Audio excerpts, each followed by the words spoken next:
अहद अल्लाहुस्समद lump यलिद वलम यूलद वलम यकुल लहू कुफुवन अहद सदक़ल्लाहुल अज़ीम। आज का जो मामला है वो ज्यादा अहमियत रखता है।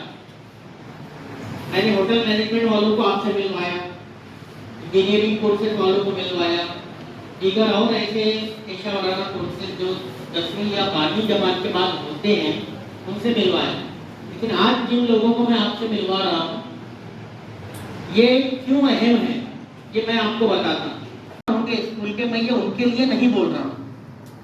5 से 10 बच्चे ऐसे होंगे जो डिस्टिंक्शन में या 75% के ऊपर जाने वाले हैं, 15 बच्चे जाने वाले हैं, 20 बच्चे जाने वाले हैं। मैं उनके लिए नहीं बोल रहा हूँ।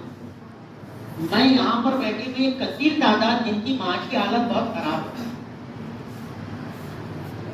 जिनकी तालीमी सूरत हाल बहुत खराब है, जिनको ये लगता है कि वो 10वीं जमात के बाद ड्रॉप आउट हो जाएंगे। ड्रॉप आउट एक टर्म है तालीमी फील्ड में, और ये जो टर्म है वो क्या शुरू होता है कि पढ़ाई छोड़ दिया हालत की वजह, उसको बोलते हैं ड्रॉप आउट। समझ में आ रहा है? तो ड्रॉप आउट होने की तादाद इस स्कूल में बहुत ज्यादा हो रही है। क्यों? क्योंकि पेरेंट इतने इलिटरेट हैं कि वो ये सोचते हैं कि 10वीं के बाद क्या करेंगे ये जाके। जो पास भी हो जाता है तो या तो वो 35 से 40 के दरमियान लाता है, 40 से 50 के दरमियान लाता है।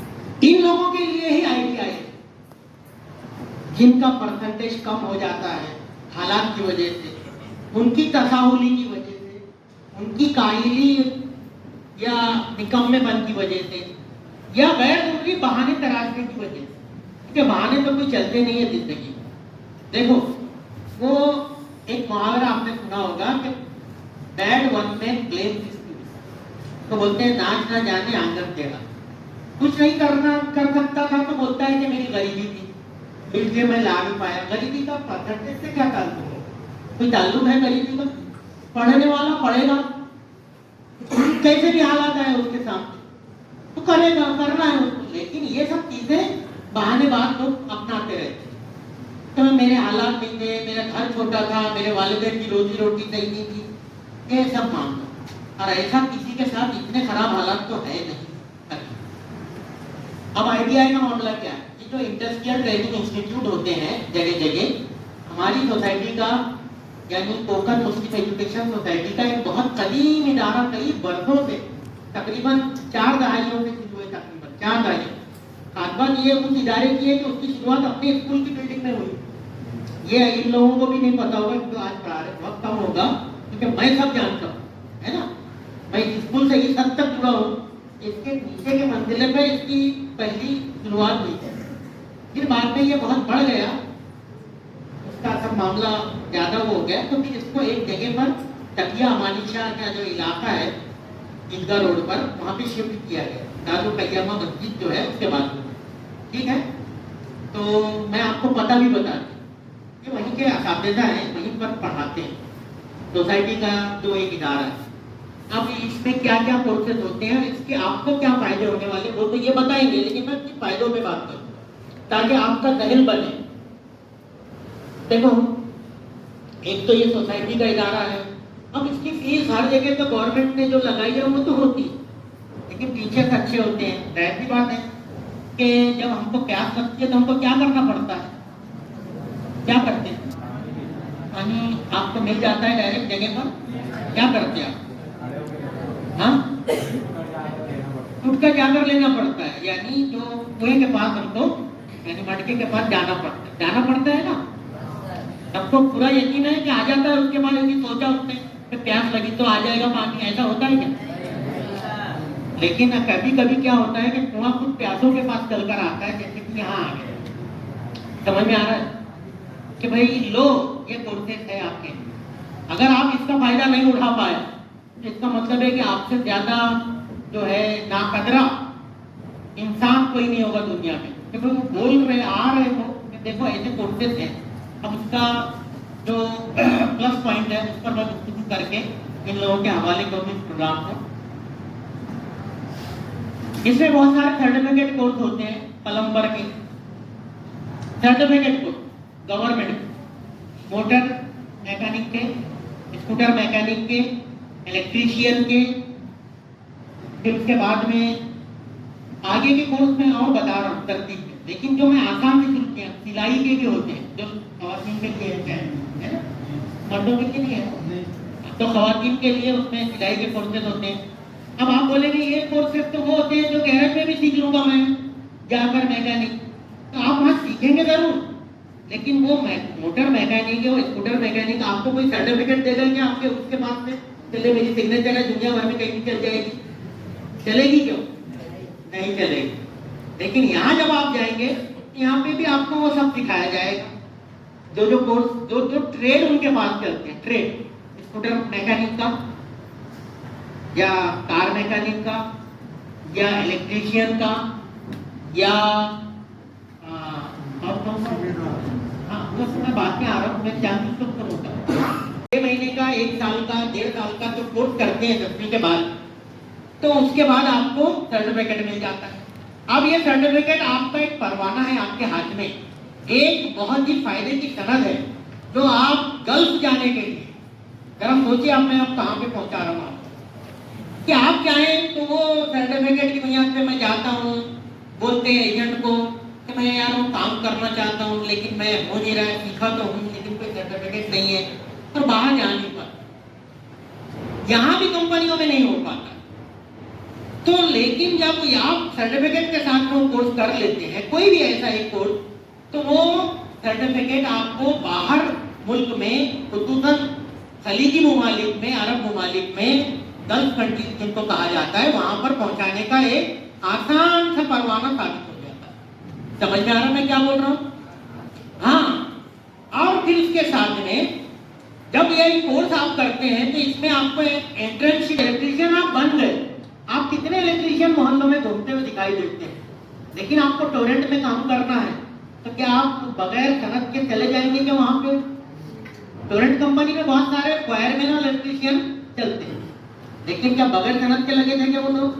कौन सा सर्टिफिकेट काम में आया होगा उनके?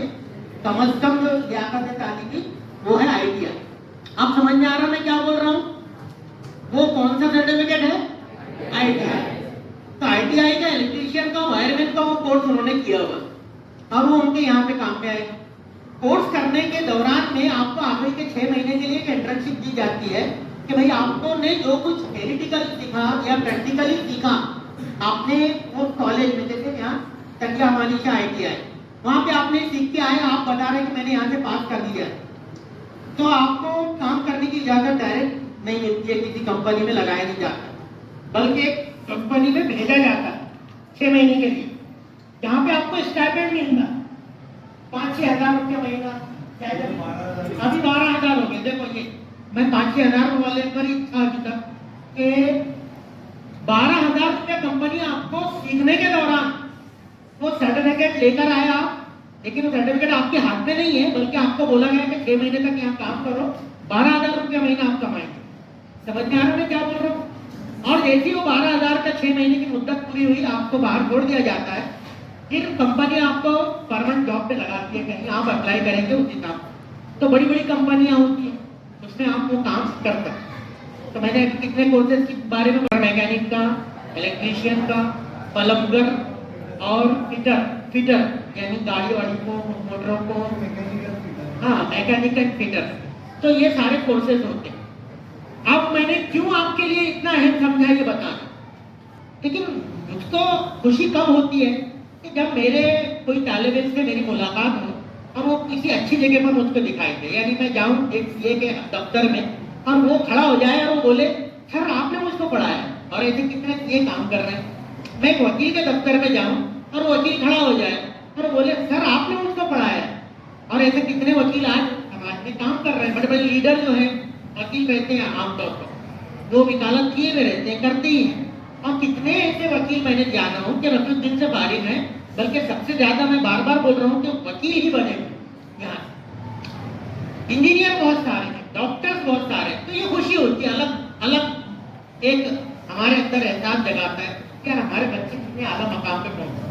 इसका मतलब ये नहीं होता है कि भाई किसी को देखकर मुझको गम होता है, लेकिन मेरे दिल में कहीं एहसास काश ये भी बड़ा होता, एक प्लम्बर को मैंने बुलाया मोटर दुरुस्त करने के लिए अपने घर की, और वो मुझको थोड़ी देर बाद मुड़कर बोलता है, सर 50 कम देना आपने, क्योंकि आपने हमको पढ़ाया।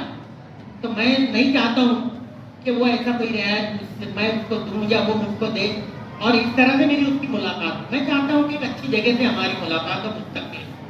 आज से 10-12 बरस बाद, 15 बरस बाद जब हम मिले, तो उस वक्त आपको देखकर मुझे, मेरे असातिज़ा को खुशी हो। ये मेरी ख्वाहिश। तो आप वो ख्वाहिश छोटे कोर्स करके भी पूरी हो सकती है, जरूरी नहीं कि बहुत बड़े कोर्स करेंगे तो पूरी हो। समझ में आ रहा है?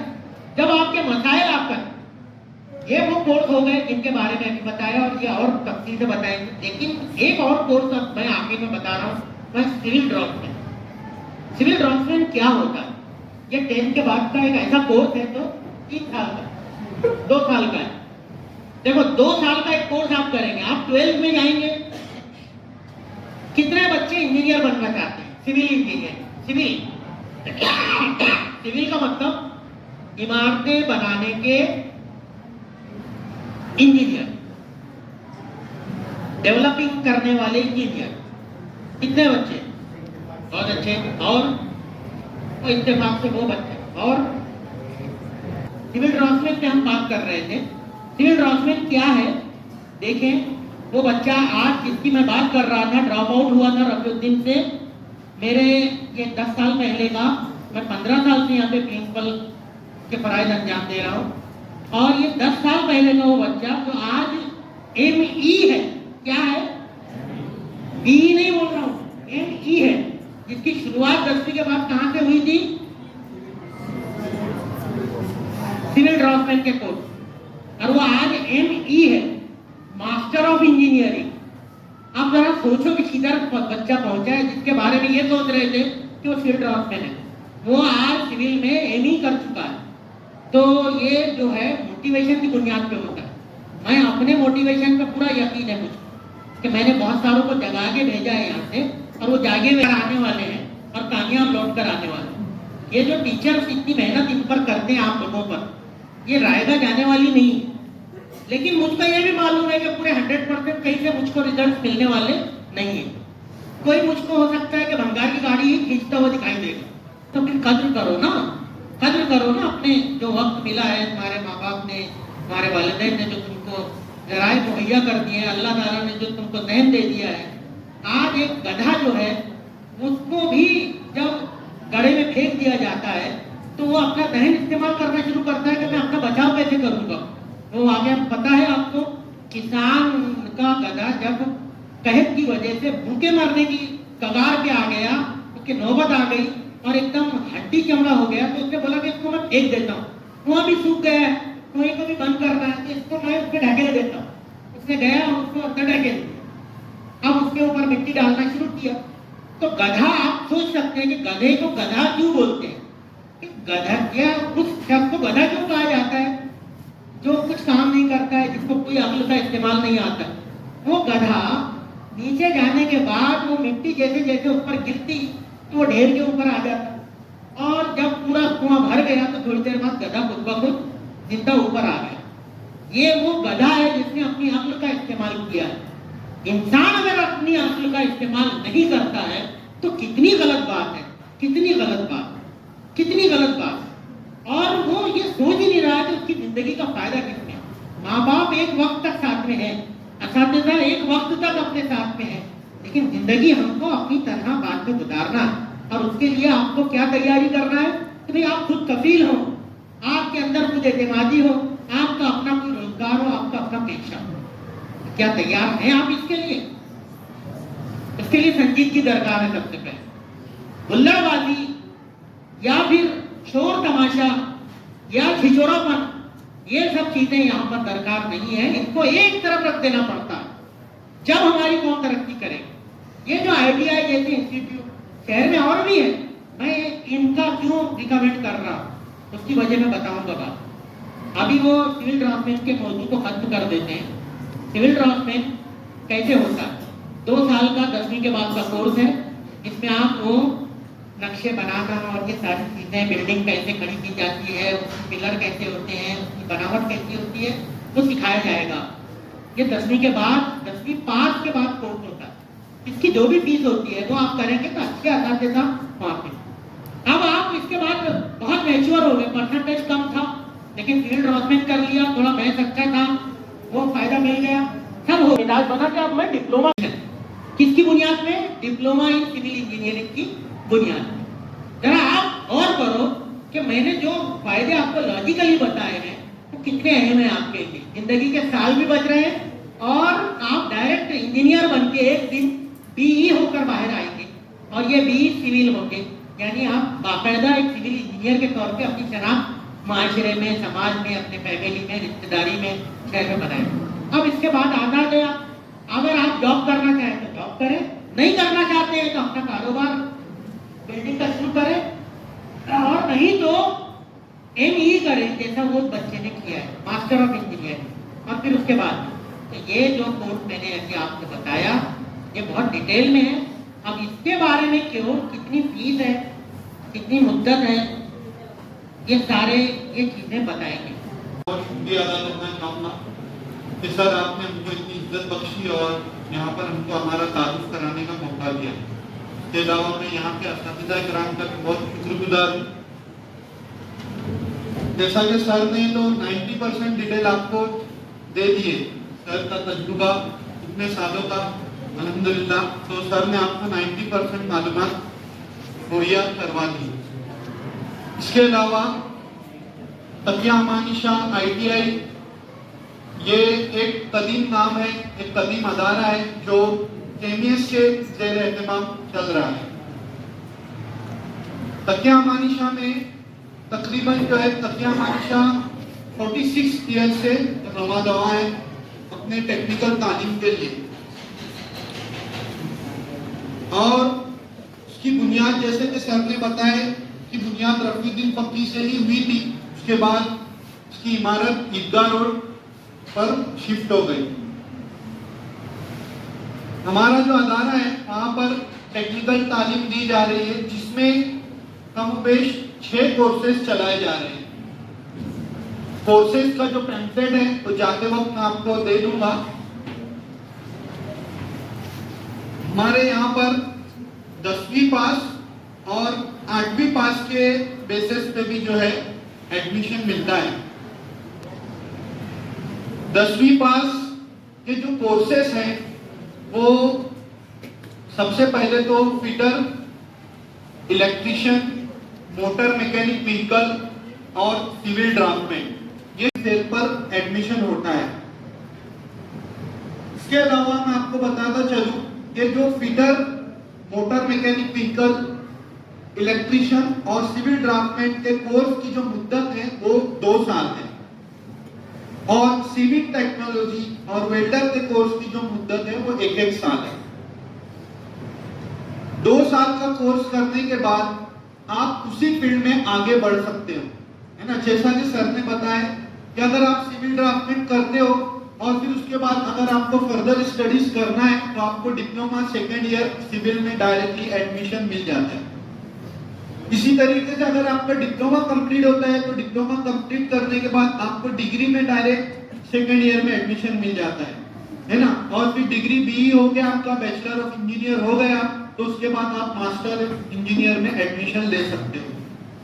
तो ये सिलसिला रुकता नहीं, आप जितना चाहें आपकी तालीमी लियाकत बढ़ा सकते हो। इसी तरीके से जो हमारा फीटर का कोर्स है ये मैकेनिकल फीटर है, इसमें जॉब वगैरह, जॉब कटिंग करके लेथ मशीन, ड्रिल मशीन वगैरह पे जो मैकेनिकल पार्ट्स बनते हैं, जैसा गाड़ी का हमारा जो गाड़ी है, जो बाइक है, वो बाइक के अंदर जो हमारी प्लेट्स वगैरह लगती है वो प्लेट्स बनाने का या चाबी बनाने का या टॉयज वगैरह बनाने का जो मतलब पूरा फर्मा रहता है लेथ मशीन, ड्रिल मशीन के ऊपर, ये पूरा मशीनरी के बारे में, CNC मशीन आजकल बहुत अपडेट में, तो ये सब के बारे में फिटर में सिखाया जाता है। ये भी 2 साल का कोर्स होता है। ये मैकेनिकल फिटर होता है। इसके बाद आप डायरेक्ट डिप्लोमा मैकेनिकल में एडमिशन ले सकते हो। इसी तरीके से हमारे पास जो मोटर मैकेनिक का कोर्स है उसमें आप लोगों को गाड़ियों के बारे में मालूमात दी जाती है। 2 व्हीलर 4 व्हीलर दोनों के बारे में जो है आपको मोटर मैकेनिक में मालूमात दी जाती है। मोटर मैकेनिक व्हीकल करने के बाद भी आपको डिप्लोमा मैकेनिकल में एडमिशन मिलता है, और इसी तरीके से अगर आपको आगे पढ़ना है तो आपको फिर बी मैकेनिकल में एडमिशन मिलेगा, एमई मैकेनिकल में एडमिशन मिलेगा। सिविल का तो पूरा सर ने बता दिए। इसके अलावा अगर आपको इलेक्ट्रीशियन करते हो तो इलेक्ट्रीशियन करने के बाद आप जो है इलेक्ट्रिकल डिप्लोमा में एडमिशन ले सकते हो डायरेक्ट सेकेंड ईयर में, और फिर बी इलेक्ट्रिकल में एडमिशन ले सकते हो। अगर आपको चाहिए तो आप इलेक्ट्रॉनिक में भी एडमिशन ले सकते हो। आप जो है इलेक्ट्रॉनिक में भी, इलेक्ट्रॉनिक एंड टेलीकम्युनिकेशन ये भी एक इंजीनियरिंग है, जैसा इलेक्ट्रिकल है वैसा इलेक्ट्रॉनिक है। इसमें जो है इलेक्ट्रॉनिक चीजों के बारे में पूरा डिटेल रहती है, और इसमें इलेक्ट्रिकल मेंटेनेंस के बारे में होता है।